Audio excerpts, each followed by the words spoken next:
Hi guys, it's me Prince. അപ്പോൾ എൻ്റെ ഇന്നത്തെ പരിപാടി എന്ന് പറഞ്ഞാൽ പ്രത്യേകിച്ച് ഒരു പ്ലാനും ഇല്ലാതെ ഒരു ചെറിയൊരു ഡ്രൈവ്. അപ്പം മനസ്സ് മാറുന്നതിനപ്പുറം വണ്ടിയായിട്ട് ഇറങ്ങി കേട്ടോ. അപ്പം ഫ്യൂവൽ ഫില്ല് ചെയ്യണം. വേറെ ഒന്നും നോക്കിയില്ല, നമ്മുടെ ഡെസ്റ്റിനേഷൻ എന്ന് പറയുന്നത് തേക്കടി കേട്ടോ. അപ്പം വണ്ടിയിൽ ഫ്യൂവൽ ഫുള്ളാക്കി ഏകദേശം 4000 രൂപയ്ക്ക് അടിച്ചിട്ടുണ്ട് കേട്ടോ. അങ്ങനെ അടുത്ത് ബ്രേക്ക്ഫാസ്റ്റിന് ശേഷം നമ്മുടെ ഡ്രൈവ് സ്റ്റാർട്ട് ചെയ്തു വാഗമണ്ണും. അപ്പം ഞാൻ യാത്ര സ്റ്റാർട്ട് ചെയ്തത് കൊച്ചിയിൽ നിന്നാണ്. കൊച്ചിയിൽ നിന്ന് ഇപ്പോൾ വാഗമണ്ണെല്ലാം കഴിഞ്ഞു. കുട്ടിക്കാനത്താറായി. കുട്ടിക്കാനത്ത് നിർത്തിയിട്ട് ഒരു ഹൈ റേഞ്ച് കയറിയല്ലോ, എന്തായാലും ഒരു ചായ കുടിക്കാം. അപ്പോൾ കുട്ടിക്കാനത്ത് ഇതാണ് കുട്ടിക്കാനത്ത് എത്തിയപ്പോഴത്തേക്ക് നല്ല മഞ്ഞാണ്. അപ്പോൾ വരുന്ന വഴിയിലൊന്നും അത്ര മഞ്ഞൊന്നും ഇല്ലായിരുന്നു. കുട്ടിക്കാനെത്തിയപ്പോൾ നല്ല മഞ്ഞായി. അങ്ങനെ ഒന്നും നോക്കിയില്ല, വണ്ടി സൈഡാക്കി. ഇനിയിപ്പോൾ ഒരു ചായ. രാവിലെ ആയതുകൊണ്ട് തന്നെ വലിയ തിരക്കോ കാര്യങ്ങളൊന്നുമില്ല, നൈസ് ക്ലൈമറ്റ്. അപ്പം ഇവിടുന്ന് ഒരു ചായ കുടിച്ചു. അതിനുശേഷം നമ്മുടെ യാത്ര വീണ്ടും സ്റ്റാർട്ട് ചെയ്തു. ഇനിയിപ്പം തേക്കടി. ഇപ്പോൾ ഒരിടത്ത് ഇറങ്ങാനുള്ളൊരു പ്ലാനും ഇല്ല കേട്ടോ, ഒരു പ്ലാനും ഇല്ല. ഒരു ചെറിയൊരു ബോട്ടിങ്, തേക്കടി ചെല്ലുമ്പോൾ ഒരു ബോട്ടിങ് ചെയ്താൽ കൊള്ളാമെന്നുണ്ടായിരുന്നു.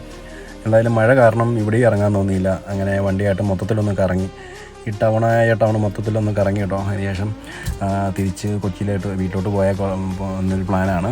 അങ്ങനെ തിരിച്ച് യാത്ര റിട്ടേൺ അടിക്കുവാണ്. അപ്പം രാത്രിയായി. എന്തായാലും നല്ല മഞ്ഞ്. അപ്പോൾ വണ്ടി സൈഡാക്കാൻ ഓർത്തു. ഒരു രക്ഷയില്ല കേട്ടോ, ഫ്രണ്ടൊന്നും കാണാൻ പറ്റുന്നില്ല. അങ്ങനെ വണ്ടി സൈഡാക്കിയിട്ട് കുറച്ച് നേരം റെസ്റ്റ് എടുത്തിട്ട് പോകാമെന്ന് ഓർത്തു. കണ്ടോ, ഇതാണ് അവസ്ഥ. ഫ്രണ്ടിലോട്ട് പോകുമ്പോൾ ഒരു ഊഹം വെച്ചാണ് പോകുന്നത്. അതായത് അത്രയും നല്ല കോടയാണ്.